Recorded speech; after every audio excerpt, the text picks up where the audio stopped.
भारत और पाकिस्तान के बीच बढ़ते तनाव के मामलों को देखते हुए इस बार ये कहा जा सकता है कि भारत और पाकिस्तान के रिश्ते अब शायद सुधरने के बजाय दिनों दिन खराब होते जाएंगे। लेकिन इसी बीच देश में रहकर भी पाकिस्तान के गुण गाने वालों की कमी नहीं है। तमाम लोगों ने पाकिस्तान को अप्रत्यक्ष रूप से इस बात के लिए समर्थित किया कि युद्ध नहीं होने चाहिए और विभिन्न तरह के जो प्रयास हैं वो होने चाहिए और सबको जो है इस्लाम जैसे जो धर्म है उनको किसी भी तरह से कट्टर नहीं कहना चाहिए, उनको आतंकवाद का समर्थक नहीं कहना चाहिए। लेकिन हाल ही में पीडीपी के अध्यक्ष महबूबा मुफ्ती हैं, उनकी बेटी इल्तिजा मुफ्ती का बयान वायरल हो रहा है।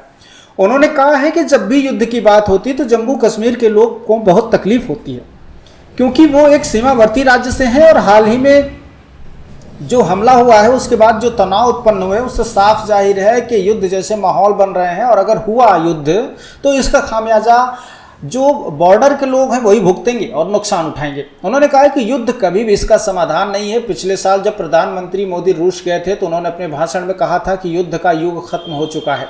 मेरा मानना है कि अब उन शब्दों को याद करने का समय आ गया है।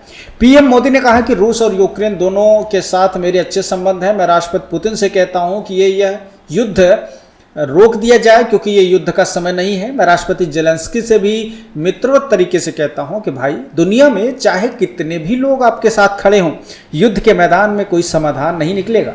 उन्होंने कहा कि यूक्रेन अपने सहयोगियों के साथ अनगिनत चर्चाएं कर सकता है लेकिन इसका कोई नतीजा नहीं निकलेगा।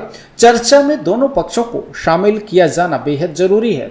जम्मू कश्मीर के मुख्यमंत्री उमर अब्दुल्ला ने कहा कि हम सभी यहाँ की स्थिति को समझते हैं, इसमें समय लगेगा। हमें इस पर गौर करना चाहिए ताकि पहलगाम हमले में शामिल लोगों को पकड़ने के हमारे प्रयासों से जम्मू कश्मीर के निर्दोष लोगों पर कोई असर न पड़े। हमने अपनी ये चिंता उन तक पहुंचा दी है। कश्मीर के सीएम उमर अब्दुल्ला ने कहा कि कुलगांव में जो हुआ वो नहीं होना चाहिए।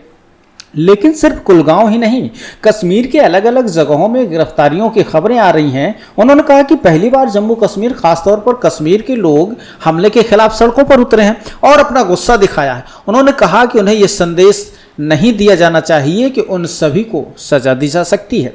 कुल मिलाकर देखा जाए तो जिस तरह से पाकिस्तान के प्रति सहानुभूति का ये रवैया जम्मू कश्मीर के स्थानीय नेता दिखा रहे हैं उससे ये जाहिर है कि पहलगाम में किया गया अटैक कहीं न कहीं इन लोगों की मेहरबानी से है, स्थानीय लोगों के गठजोड़ से है और पाकिस्तान का पूरा हाथ है। ब्यूरो रिपोर्ट, नई दिल्ली।